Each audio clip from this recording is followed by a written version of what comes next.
Welcome to my YouTube channel. In today's tutorial, I'll be learning how to make a vintage shirt. Okay, so in this video, I'll be dealing with the pattern draft for the vintage shirt. So I have my pattern paper already, and as you can see, I've folded it up.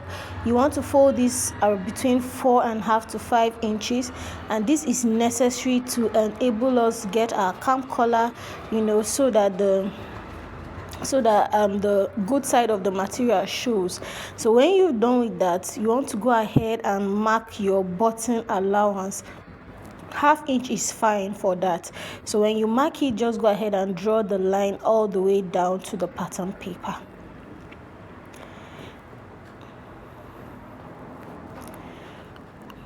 Okay, so when you're done with that, just next thing I'll be marking is my chest measurement divided by 4 plus 1 inch allowance. For this pattern that we are using, we are going to be using a small child's measurement. Okay, so but it works for adults as well. So this measurement, the chest is 28 inches, divided by 4 is 7 inches, plus 1 inch allowance, that makes 8 inches. So I just went ahead to mark that 8 inches all the way down. Okay, so do it as so, and then you have what I have on the pattern. Then I came down from the top of the paper, I came down by 2.5 inches, and then I marked it to the button allowance. I stopped at the button allowance. Now 2.5 inches is because the measurement is small. If it's for an adult, please do well to come down by 4 inches. So I now got the midpoint of that shoulder line, and from that point I'll be taking the length of my vintage shirt.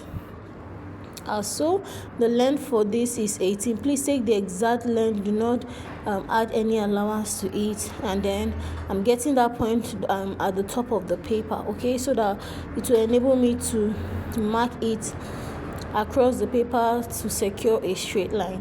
Please, if you have come this far and you have not subscribed to my channel, kindly do well to subscribe and give me a thumbs up. If you like what you're watching, feel free to share, and also do not forget to turn on your notification bell so you get notified when I upload new videos. Okay, yes, so we are done with our front block and we are going ahead to cut.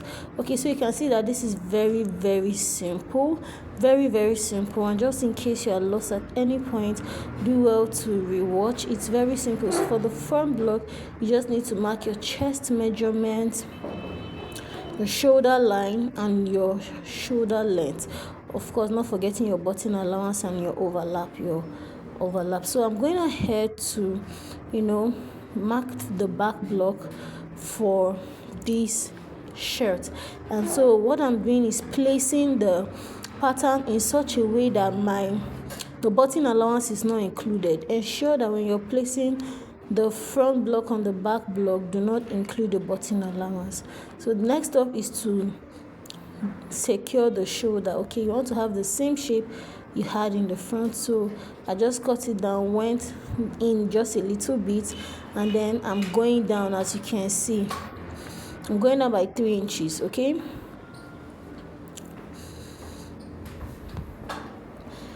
so that's just me checking it out. Please do not forget, do not include your button allowance for the back block.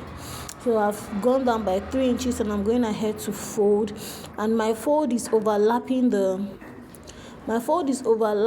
front block by ½ inch. Okay, so you fold that 3 inches as you see me doing the video, but make sure it overlaps the front block by ½ inch. So having done that, I'm going ahead to extend this button allowance. I'm going ahead to extend it to the top of the paper so that we can take our measurements accurately. Now from the button allowance, go ahead and take your shoulder measurement divided by 2 plus ½ inch allowance. That's what I've done. From that point, I'm going ahead to take my armhole length, and you can get that by dividing your shoulder by 2 minus 1.5. okay, so your shoulder measurement divided by 2, and then subtract 1.5 from your answer. So you are subtracting 1.5 because if you use it exactly, it's going to be too long. The shoulder for this I'll be using for this pattern draft is 6 inches, or it's 12 inches rather. So 12 inches divided by 2 is 6 inches, minus 1.5 is 4.5 inches. Remember I said it's a small measurement, it's really small, so that's why we have it as so. So when you get that, whatever your answer is, do what to create your armhole curve. For this, I went up by 1.5 inches. Like I said, it's small. If it's for an adult, go up by 2 inches, come out by half of an inch. As you see me doing a video, and go ahead and connect your curves. As you can see me do, it's very simple, guys. Okay, so I've done that. And next up, I'll be creating my neckline. And for my neckline, for the neck depth is your armhole, your shoulder line divided by 4. okay, so the shoulder line, like I said, is 12 inches divided by 4 is 3 inches, and that's my neck depth. Okay, so for the neck width, go ahead and divide your neck depth by 2.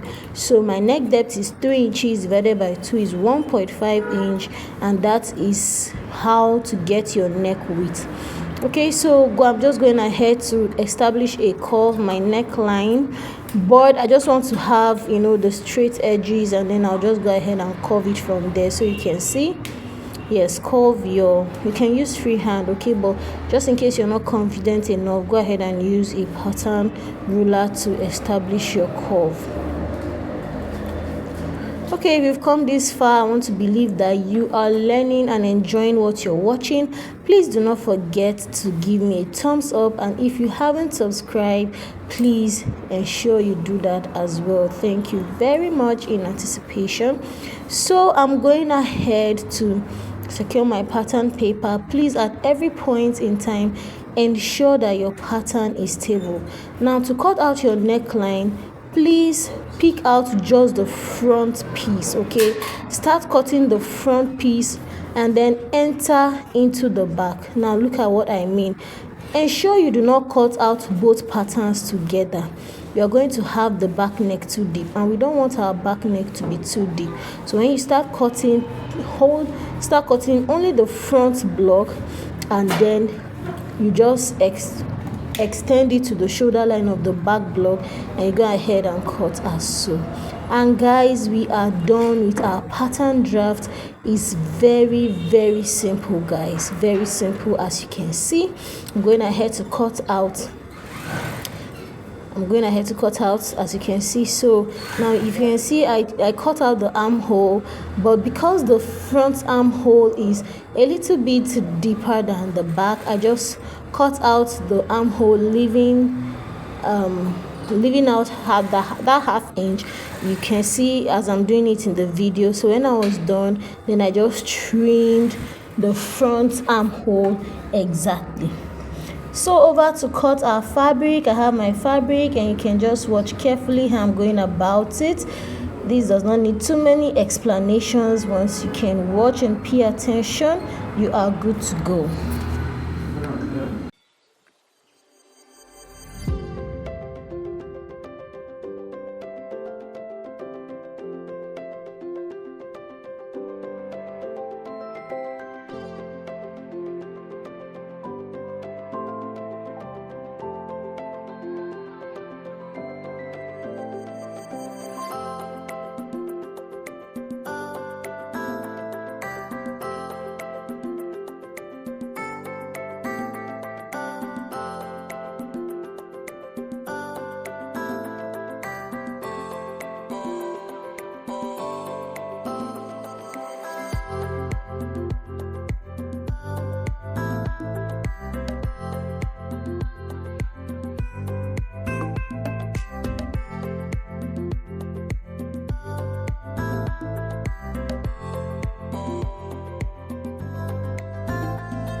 Okay, so having cut the front and the back block, I'm going ahead to cut out the sleeves of our vintage shirt, and all you just need to do is to fold your fabric accordingly.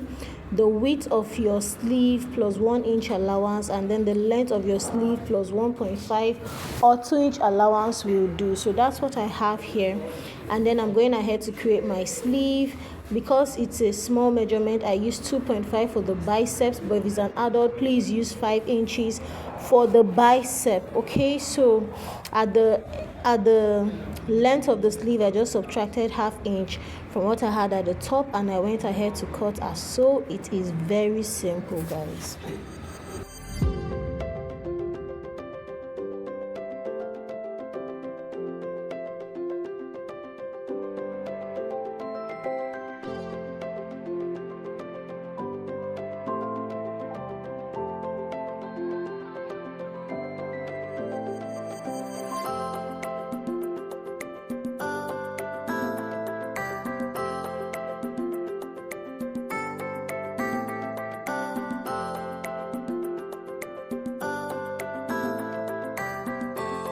Okay, so we are done with the cutting, and the last thing we'll be cutting is the yoke for the back piece. Okay, so it's very simple. It's just cutting the upper part of the back piece. So because this measurement is small, I went ahead to cut 5.5 inches away from the shoulder line. Okay, but if it's for an adult, please just cut 7 inches from the shoulder line, just the size. Okay, and then you just have it exact. So the purpose of the yoke is just to double the back, so we don't have it light. Okay, so thank you for watching. That's all for our cutting tutorial. Do stay tuned, turn on the notification bell for the part 2 of this tutorial. See you in my next video. Bye.